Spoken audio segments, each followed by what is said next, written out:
Fala, meus amores, tudo bem com vocês? Professor Eduardo Ribeiro de História aqui. E como a gente já estava falando, né, na nossa última videoaula, se você não assistiu, volte lá, dê um like no vídeo, se inscreva aqui no canal. É importante, pergunte, deixe nos comentários caso tenha alguma dúvida, isso é importantíssimo, tá certo? Para a gente poder somar e aprender juntos, tá certo? Como estávamos falando na nossa última videoaula, né, sobre o cristianismo na Roma Antiga, é interessante a gente perceber essas mudanças dos costumes, né? Porque por quase 1000 anos Roma ela foi politeísta, certo? E o cristianismo como religião, né, institucionalizada, ele vai surgir no início do Império Romano, né? Jesus ele morre, é crucificado, ressurge, ressuscita, né? Ainda no início do Império, e o legado dos apóstolos começa, né? A vocação dos apóstolos começa após a ressurreição de Cristo. E é interessante como o cristianismo ele foi extremamente perseguido. 3 séculos de perseguição em Roma, né? De cristãos que eram levados, eles eram mortos, eles eram crucificados, cristãos que tinham suas peles arrancadas, eram crucificados em praça pública, né? A gente tem, por exemplo, o cenário dos apóstolos, né? Pedro, que é crucificado de cabeça para baixo, o apóstolo Paulo, que muito provavelmente foi morto decapitado, e assim a gente vai, né? Como a religião em Roma ela foi extremamente perseguida, certo? Por todos aqueles elementos que eu citei no vídeo anterior, né? Porque o imperador ele tinha medo, ele tinha muito medo da religião cristã, porque essa história de rei dos reis era uma coisa que ele sentia a sua soberania ameaçada. Então, como é que eu controlo tanto e o cama aí, a turma diz que tem um rei que é meu rei? Isso não existe, eu que sou rei dos outros.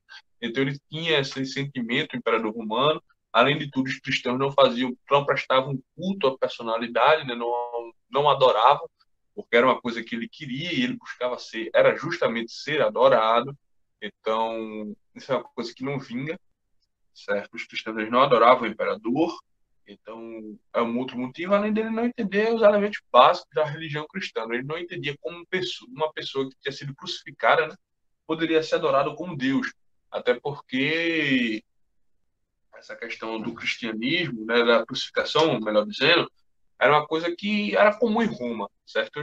Aqueles que eram considerados os piores criminosos, eles eram crucificados, não foi uma coisa exclusiva de Jesus, né?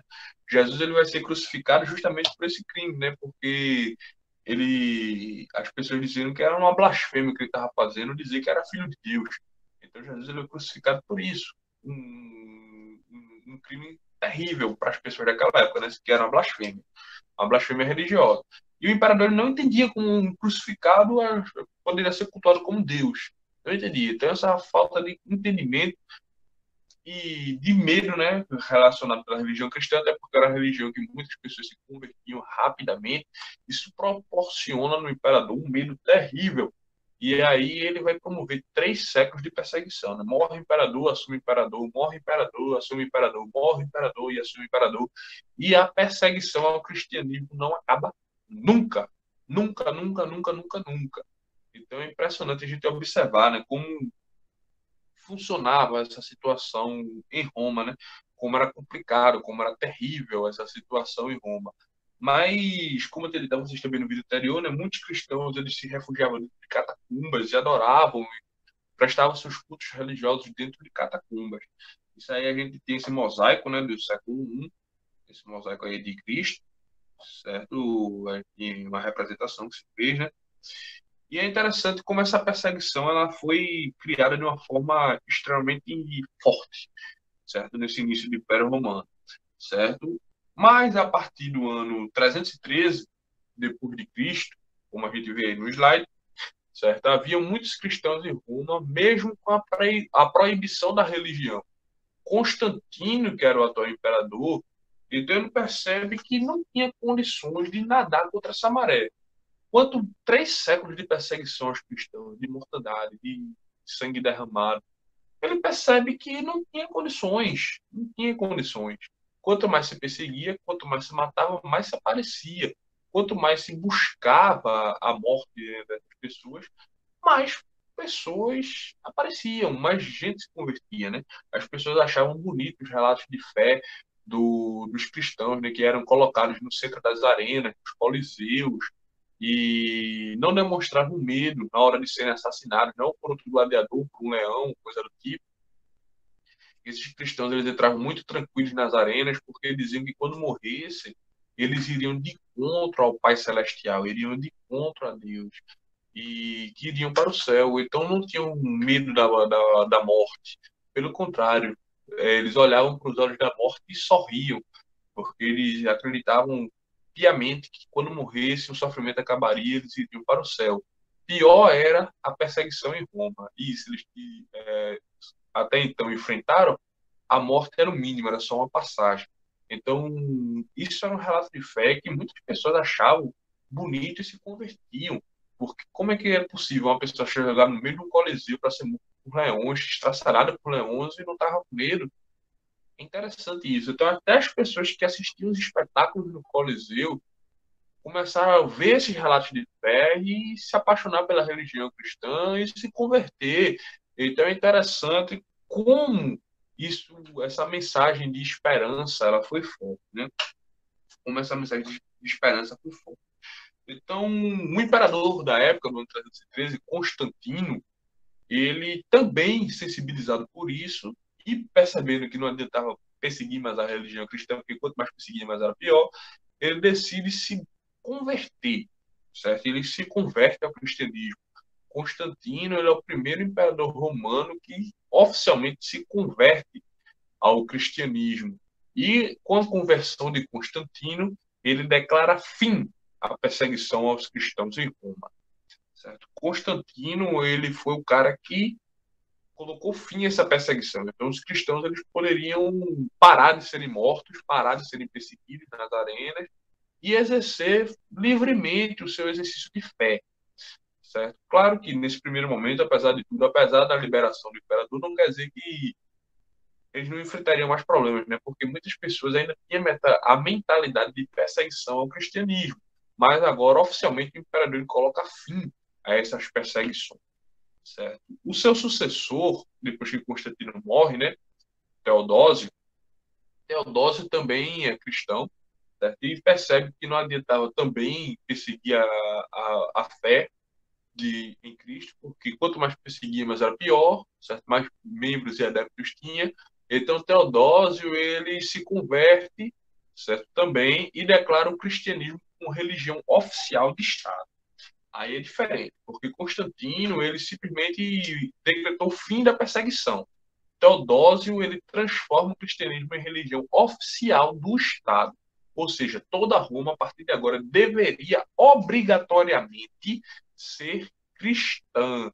O culto aos demais deuses, aos antigos deuses, né, Zeus, ao Poseidon da vida, eles estavam terminantemente proibidos em todo o Império Romano. E isso gera uma situação de crise, né? Porque, de novo, porque as pessoas têm as suas fés também, né? Mas Teodósio ele transforma o cristianismo como religião oficial do Estado. E aí a igreja ela passa a ser de fato institucionalizada, né, com o aparato estatal. O Estado apoia, certo? Agora a religião cristã declara a única permitida e tolerada dentro do Império Romano, certo? Agora a gente vai começar a falar sobre o Império em crise, sobre o final necessariamente do Império Romano, né? O Império ele cresceu muito. O Império Romano para a época ele cresceu muito, expandiu-se a um ponto que não tinha mais o que conquistar. E na época, como a gente disse, né, não tinha celular, não tinha internet, e as comunicações eram muito difíceis.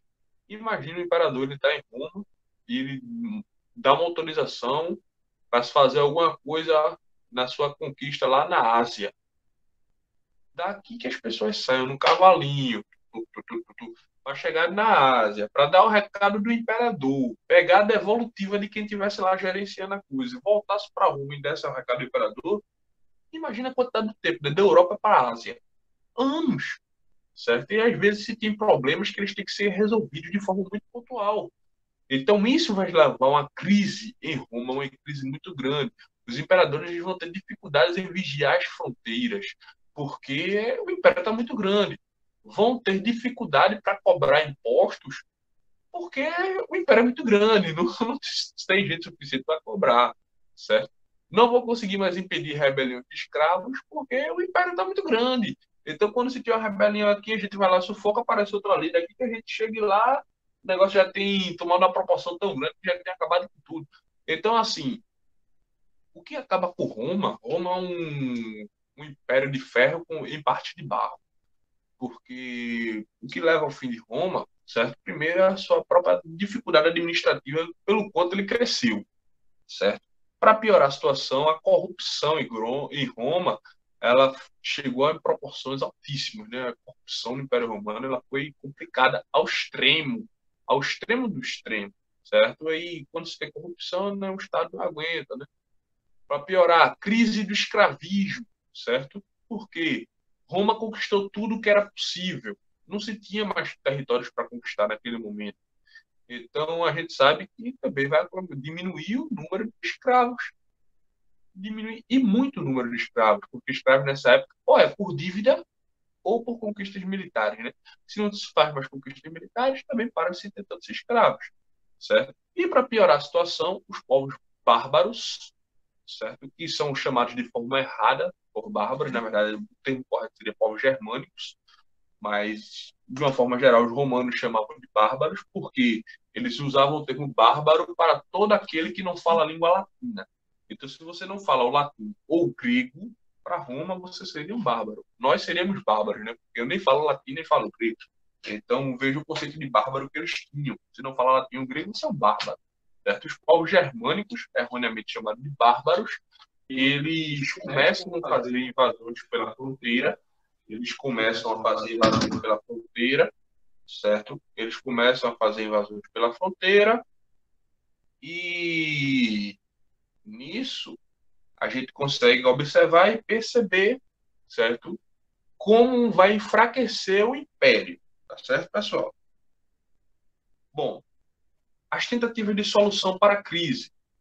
No ano de 395 d.C., o imperador Teodósio, na tentativa de salvar o império, vai dividir ele em duas partes, em duas regiões, que vai ser o Império Romano do Ocidente, com a capital em Roma, e o Império Romano do Oriente, com a capital em Constantinopla.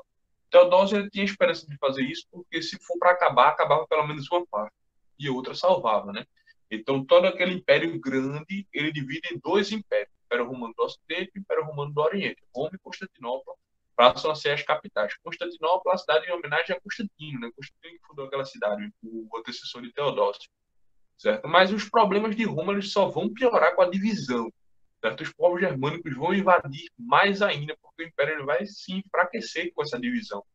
A jogada de Teodósio de tentar salvar Roma desse jeito piorou ainda mais. Apesar que Constantinopla é uma cidade que vai crescer e se fortalecer. Constantinopla, quando se separa de Roma, ela toma o caminho contrário. Roma se quebra, já Constantinopla não, tá certo?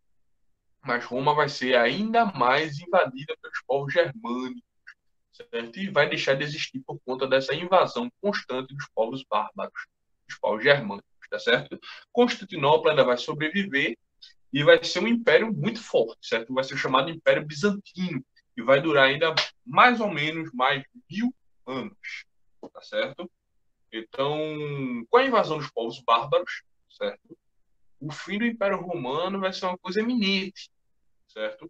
Por começar, com a invasão dos povos germânicos, os povos bárbaros né, invadindo Roma, certo? O Império Romano do Ocidente, as pessoas elas vão abandonar as cidades e já não tinham mais condições de defesa, certo? Elas vão abandonar as cidades e vão fugir para as zonas rurais, vão se refugiar nas zonas rurais, certo? Os povos germânicos eles vão invadir e muito, certo? E as pessoas elas vão fugir para as zonas rurais, certo? Os donos dessas terras vão acolher essas pessoas, desde que elas passam a ser servos dela, certo? E a gente vai ter uma formação, posteriormente, de uma outra formação econômica, chamada feudalismo, certo? Na Idade Média, certo? O legado cultural de Roma vai ser a expansão do latim, né? Porque eles expandiram a língua latina para o mundo todo.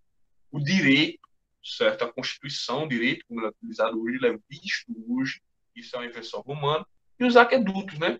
Que são coisas extremamente importantes para a nossa formatação, a nossa civilização hoje, né? Arquitetônica, em relação a tudo, né?